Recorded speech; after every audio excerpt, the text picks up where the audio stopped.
નમસ્તે ખેડૂત મિત્રો, હું દિનેશ ગેડિયા આજે ફરીવાર ફાર્મરની મુલાકાતે આવી રહ્યો છું. ફાર્મર સાથે ચર્ચા કરશું. સિગ્મા ક્રોપ સાયન્સનું જે સુપિક સોઇલ એણે યુઝ કર્યું છે, તો ગામ બોરડી, તાલુકો મહુવા, જિલ્લો ભાવનગર.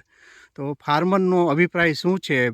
આજે એણે એકમાં તો ડુંગળીમાં તો યુઝ કર્યું, પણ આ ઝાડમાં યુઝ કર્યું ને એનો શું અભિપ્રાય છે, આપણે એના સાથે ચર્ચા કરીને એના મુખ્ય આપણે એના શબ્દોનું વર્ણન સાંભળશું.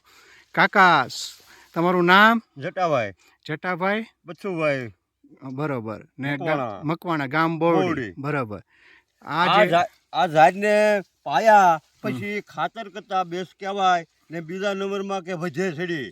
આ 1.5 મહિનાની ઝાડ છે. આ 2 મહિના થાય હતા નીકળી જાય બધી. બરાબર છે. આ નકર 1.5 મહિનાની ગોઠને જ આવે. બરાબર છે. આને એક જ દાણ પાયું. હા, ને ઝાડ જોવો તો કાળી મકોડા જે છે વાનમાં આવી જાય. બરાબર, કલરમાં આવી ગઈ. કલરમાં. બરાબર. એમાં કાંઈ ઘટે નહીં. બરાબર. હા. ને બીજા ખેડૂત મિત્રોને આપણે બધા પાકમાં આનો યુઝ કરી શકાય એવું ખરું? હા, 7 દાણ. ને ડુંગળીમાં પણ તમે યુઝ કર્યું? આ ડુંગળીમાં તો મેં ફાઇલિંગ કર્યું, ફાઇનલ કર્યું કે સારું રિઝલ્ટ છે? આ રિઝલ્ટ એટલે એમાં કાંઈ ઘટે નહીં. આ ઝાડમાં રિઝલ્ટ એવું છે. ઝાડમાં રિઝલ્ટ એવું છે. આપણે ઝાડમાં ખાતર ને નાખ્યું આમાં એક દાણ. બરાબર.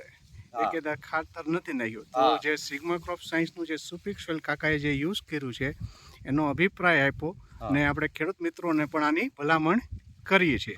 તો વાપરવા જેવી પ્રોડક્ટ ખરી? વાપરવા જે કે 7 દાણા આની મજા લેવી હોય તો. બરાબર. આ ઓલો તો ખાતર નાખી ઓરિયા તો પાંદડા બળી જાય ને ફલાણું થાય ને આને એક જ દાણ પાવવી પડે. બરાબર. ને એનો ખૂબ રિઝલ્ટ સારા તમે જાહેર ને જોતા આ 1.5 મહિનાની જાહેર છે સાચે એવી મરી. બરાબર છે. ને આજે જોઈ છે કાકાને ખંભા સુધી આજે ઝાડ પહોંચી ગઈ છે ને એને ખૂબ જ સારા પરિણામ મળ્યા છે.